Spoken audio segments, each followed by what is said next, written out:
Hello sa inyo mga bayan, no? Welcome back ulit dito sa ating channel, ano? And sa video ito, update lang tayo, no? Para sa Gilas Pilipinas, para sa nalalapit na Asian Games na ganapin sa Aichi, Nagoya, Japan, ano? Yung September yan. I think September 10 magsisimula yung basketball games, ano? Yung men's basketball para sa Asian Games. So, ayun na nga, nilabas na yung bracket kahapon mga ba, no? Nagkaroon na ng draw sa mga groups kung saan group sila mapupunta, yung mga iba't ibang bansang kasali sa Asian Games. And eto na nga mga ba, no? Kasama natin sa grupo ang China. Ayan. So, magkakaroon agad ng rematch ang China at ang Gilas Pilipinas. Nasa Group C yata tayo kung hindi tayo nakakamali, ano? Ayan. So, kasama natin sa Group C yung Bahrain and Kazakhstan. Ayan. So, makakalaban natin ang China for rematch sa September 14. Okay, pero magsisimula yung men's basketball September 10. So, yung schedule natin is sa September 14 kontra sa China. I think last game yata natin to sa group stage, ano? So, very early rematch ito mga bay, no? Given na yung history natin regarding dun sa last uh, 3 years ago, no? Na tinalo natin yung China. Doon pa mismo sa home court nila, no? Last Asian Games.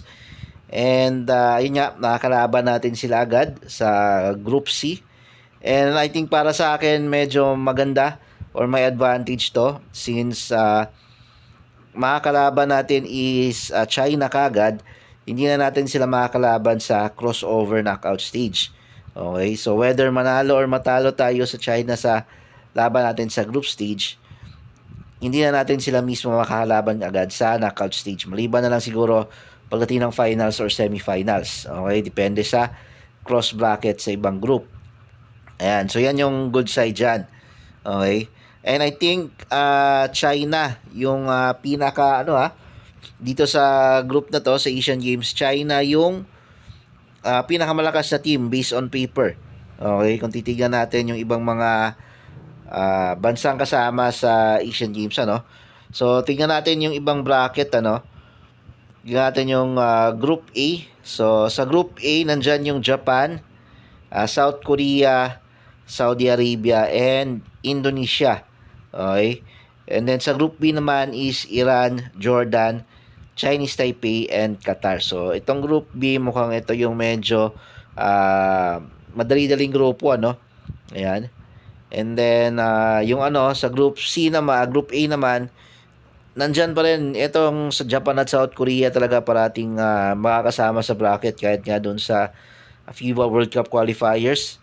Makasama din siya sa bracket. And then dito ulit sa Asian Games, makasama ulit sila sa bracket. So siguro kung titignan natin, I think balance naman yung pag-draw ng mga teams, ano. Sa hindi naman wala tayong masasabi na group of death. Okay, kasi halos kada group dalawang bansa lang yung malalakas, hindi tatlo. Okay. So, good news sa atin na makakalaban natin yung China agad, win or lose.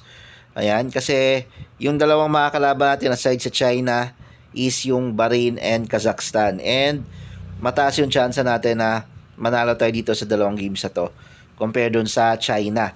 Kasi sigurado ako yung Chinese team, malakas na team yung ipapadala nila, no, para dito sa Asian Games. Siguro one of the best lineup nila yung ipapadala nila dito, especially na gusto nilang bumawi sa Gilas Pilipinas simula nung pagkatalo nila sa atin, ano, 3 years ago doon pa mismo sa home court nila. So talagang gigil makabawi itong China.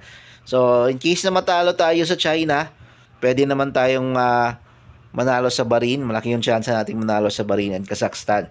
So worst case scenario natin dito is pwede tayong mag 2 wins and 1 loss. Kasi ang settings nitong Asia games mga ba, no, is one game per group lang. One game round robin. Hindi siya round robin. So single game elimination lang to. And then top 2 sa top 2 teams kada grupo mag-advance sa knockout quarterfinals. So since tatlong group lang to mga bay, no. So 6 na group yung mag-advance top 2 teams kada grupo. So, 6 na teams yung automatic mag-advance. And then, yung dalawang teams na bubuo doon sa quarterfinals knockout stage is yung dalawang best third placer sa buong grupo na. So, buong Group A, Group B, and Group C. Okay? Kung sino yung top 2 na best third placer. So, kung titignan natin dito mga bay, no? Kung sino yung posibleng makapasok. Kasi sa Group C, may Bahrain and Kazakhstan. Ayan. And then sa Group A, dito, sigurado papasok dito magta-top 2 is Japan and South Korea. And then, yung remaining is Saudi Arabia and Indonesia. Tapos sa Group B naman, eto siguro pwede natin tong masabi na kasi tatlo yung malakas dito Iran, Chinese Taipei, and Jordan. So pwedeng eto yung masabi siguro natin na posibleng group of death. Ayan. And then malakas din tong Qatar actually, ano? Ayan. Pero sa tingin ko, ang magta-top 2 dito is Iran and Chinese Taipei. Ayan. Okay, yung Jordan, take note, last Asian Games, sila yung nakalaban natin sa championship and tinalo nila tayo sa group stage, ano? Pero, meron kasi silang Rondae Hollis Jefferson nung time na yon. So, ngayon, wala nang Rondae Hollis Jefferson sa Jordan. So, medyo mina yung lineup ng Jordan yan, mga bay, ano? Compare dati na may RHJ sila. So, ngayon, posibleng makapasok pa rin yung Jordan sa knockout stage, ano? Kasi, I think mahihirapan pala sila kasi kung posibleng matalo yung Jordan dito sa Chinese Taipei and saka sa Iran, kahit na manalo siya sa Qatar, magwa 1-2 sila. So posibleng hindi nila makuha yung isa sa best third place team. So ang posibleng makakuha dito ng dalawang slot na best third team is posibleng galing sa Group C, sa group natin, or sa Group A. So, pwedeng Saudi Arabia, Indonesia, or Bahrain and Kazakhstan. Okay? So, yung Jordan, mukhang mahirapan yata. Kasi nasa group of death sila, no? Pwede ba na lang kung makasilat sila dito ng isa sa either Iran or Chinese Taipei. Yun, pwede silang makapasok talaga. So, abangan natin mga bay, no? Magsisimula sa September 11 yan. First game natin is against Bahrain, September 11. And then, next day is Kazakhstan. And last game natin, yung sa China.